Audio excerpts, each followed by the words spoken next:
Bien-aimés dans le Seigneur, que Dieu vous bénisse. J'aimerais parler sur un sujet, vaincre la nuit pour diriger les jours. Vaincre la nuit pour diriger les jours. Tu dois retenir une chose, que la nuit a un grand mystère. Et la nuit a beaucoup de choses. Et dans la nuit, il y a beaucoup de choses qui se passent. Le travail que tu as besoin, si tu veux avoir mieux le travail, c'est la nuit. Si tu veux avoir le mariage, c'est la nuit. Pendant que la nuit, toi, tu es endormi, c'est aussi pendant que l'ennemi est en train de faire l'échange. Il prend les bonnes choses et il te donne les mauvaises choses. Comme le cas de 2 femmes prostituées. La Bible nous explique, il y a eu 2 femmes, l'un a accouché le premier jour, après 3 jours, après quelques jours, l'autre a accouché.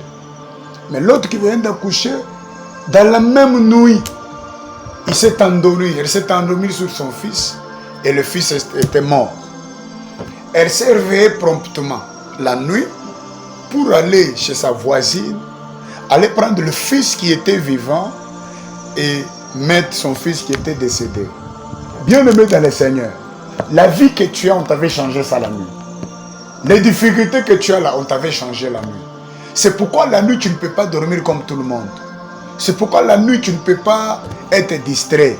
Tu dois t'élever chaque nuit pour vaincre, pour récupérer ce qui est à toi, pour récupérer ton bonheur, pour récupérer ta délivrance. Vous savez quoi? Aussi longtemps que la nuit, tu n'as jamais eu le travail. Même dans le physique, tu n'auras jamais le travail. Je viens t'exhorter. Toi qui m'écoutes, toi qui es loin, sache que la nuit, il y a la délivrance. La nuit, c'est là où tu auras tout ce que tu as besoin. Ne dors pas. La Bible dit, la pauvreté viendra te surprendre, toi qui seras dans un profond sommeil. C'est pourquoi ne dors pas. Réveille-toi, récupère ce qui est à toi. Ce qui est à toi est à toi. La femme ici, on a échangé, on a donné le fils décédé, on a récupéré son vrai fils. Je viens dire à quelqu'un, la nuit, il y a des grandes choses qui se feront.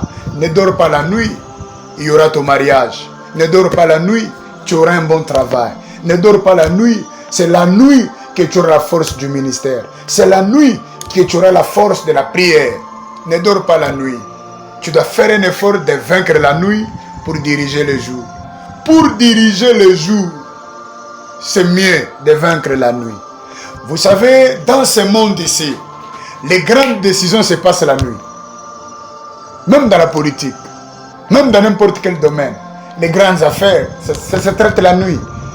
Beaucoup de gens ont déjà compris que la nuit est un grand mystère. C'est la nuit où Ruth a été visitée de Boaz. C'est la nuit où beaucoup de gens ont été visités. C'est la nuit où Jacob a été visité. Jacob a combattu avec l'ange. Il a combattu avec l'ange et il a vaincu.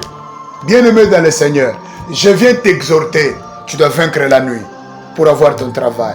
Tu dois vaincre la nuit pour avoir ton mariage. Tu dois vaincre la nuit pour réussir dans la journée. Tu dois vaincre la nuit pour réussir dans les ministères. Tu dois vaincre la nuit. Je prie pour toi. Toi qui es accablé par des problèmes. C'est la nuit que les choses vont changer. Le diable connaissant ces mystères, c'est pourquoi il fait que chaque nuit, même quand tu dors la nuit, tu es tenté de te battre avec quelqu'un pour un travail, pour le mariage, dans la vie courante. Dès que tu échoues ces combats, sache que dans la vie courante, la journée, tu ne réussiras jamais. Je prie pour toi, toi qui m'écoutes. Tout combat qui viendra la nuit, même dans ton sommeil, ces combats-là, tu les vaincras. Reçois ton miracle. Reçois ta délivrance. Reçois ta délivrance la nuit. Reçois ta visitation. Reçois ta visitation la nuit. Reçois le travail. Reçois de bonnes choses la nuit. Que la nuit ne puisse pas t'échapper. Que les diables ne puissent pas te vaincre la nuit. À partir d'aujourd'hui, tu vaincras. Que Dieu te bénisse.